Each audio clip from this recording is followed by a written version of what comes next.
Pozdrav vozači i gledalci ovoga videa. Ovo je briefing za utrku BR3 koja se održava 13., 14. i 15. u Brinju. Ovo je Ante, predsjednik motokluba Brinje. Ja sam jedan od suorganizatora iste utrke. Da vam pobliže objasnimo nekakav redoslijed održavanja natjecanja. Krenut ćemo u petak radi velike zainteresiranosti vozača za ovu utrku. Počet će prijave od 12 sati do 8 sati na večer. Prolog će se voziti od 16 sati do 8 sati na večer. Da bi mogli pristupiti prologu, morate se pojaviti u restoranu Victoria sa osobnom iskaznicom gdje će dobiti svoj startni broj po kojem ćete se voditi sva 3 dana. Nakon odvoženog prologa u petak i molimo sve vozače koji su u mogućnosti radi velike zainteresiranosti da nam se pojave u petak i da to odrade na miru. Odradit ćete na način da kada se pojavite tada vozite, neće biti grupiranja po klasama ili bilo kako drugo, znači nego kada se pojavite na prologu. Nakon toga, nakon 8 sati u 9 se vidimo opet u restoranu Victoria gdje ćemo održati briefing. Ako imate dodatno neka pitanja, slobodno nas pitajte. I nakon toga će biti za vozače koji su odvozili u petak oko pola 10 dodjela simboličnih nagrada. Za 5 najboljih vozača prologa bude se dodijelila nagrada u restoranu Victoria. U drugi dan nam kreću prijave u subotu od 7 do 8 ujutro.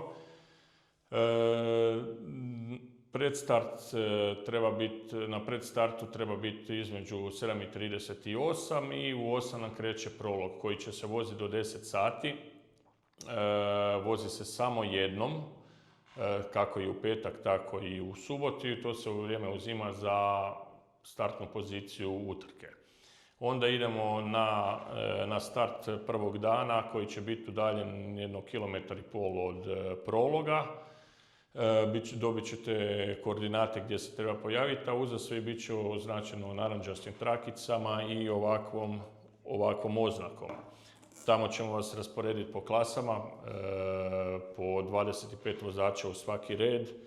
Čisto provjerite si koji ste broj bili da vas je lakše posložiti, da imamo manje komplikacija. Start utrke će biti u 11, pa Ante ti reci nešto sad o utrci. Prvi dan znači ima 9 checkpointa, staza je duga nekih 50 km. Tank point će biti za motore, znači koji imaju manji tank, poput BT X Trainer ili KTM Freeride. Njima bude potrebno jer ne budu mogli završiti prvi dan za cijeli krug odvesti. Zadnjih 500 metara pred ciljem se vraćate znači po istoj stazi, ali bude podijeljena za prema startu i za prema ulasku u šumu, tako da vas ne bi trebalo to sad zbuniti. Čisto da vam objasnimo kako oznake staze, kako smo to isplanirali. Ante, recimo... Gold vozači prate svoju tablu, vozači Silvera prate svoju. Da se vratim natrag, veteran Gold i Team Gold i Gold prate znači svoju. U slučaju lošeg vremena, veteran Gold će voziti stazu Silver. Znači, bude olakšana, ne mogu završiti.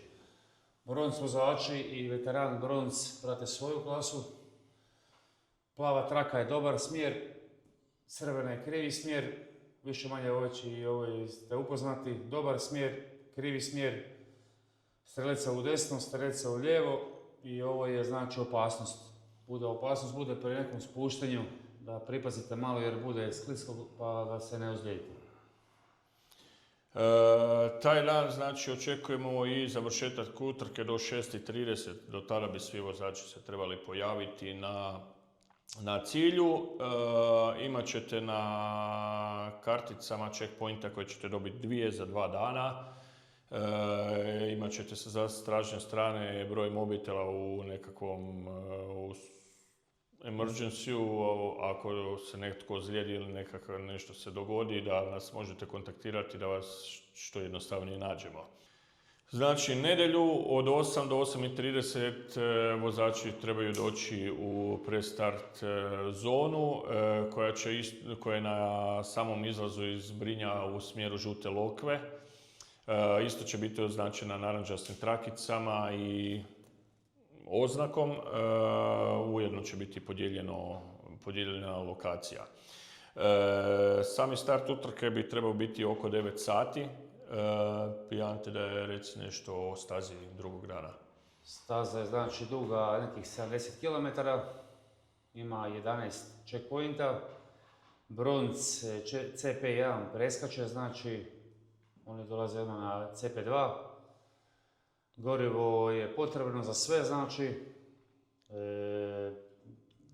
lijevate ga sami, znači gorivo će biti podijeljeno, znači za sve klase posebno, tako da ga lakše nađete. I sami brinete znači, o tome da ga lijevate. Da.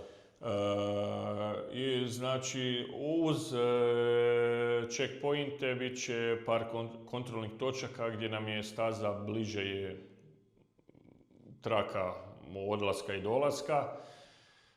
U slučaju da neko krene u tom smjeru, direktna diskvalifikacija, zato jer je staza na taj način označena da je to nemoguće, da nije namjerno.